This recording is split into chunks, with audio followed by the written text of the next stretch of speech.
ಹೊಸಬಾಳೆ ತಂದಿಹೆ ಕೊಡಗಿನ ಕಿತ್ತಳೆ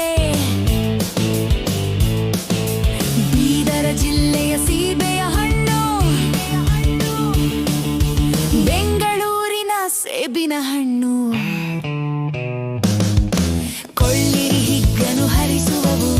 ಕಲ್ಲು ಸಕ್ಕರೆಯ ಮರೆಸುವವು ಕೊಳ್ಳಿರಿ ಮಧುಗಿರಿ ದಾಳಿಂಬೆ ಬೆಳವಲ ಬಯಲಿನ ಸಿಹಿಲಿಂಬೆ ಬೆಳಗಾವಿಯ ಸವಿ ಸಪೋಟ ದೇವನಹಳ್ಳಿಯ ಚಕ್ಕೋತ ನಾಲಿಗೆ ಬರವನು ಕಳೆಯುವವು ದೇಹದ ಬಲವನ್ನು ಬೆಳೆಸುವವು ಗಂಜಾ ಮಂಜೀರ ತುಮಕೂರು ಹಲಸು ಧಾರವಾಡದ ಆಪೂಸು ಮಲೆನಾಡಿನ ಅನಾನಸು ಸವಿಯಿರಿ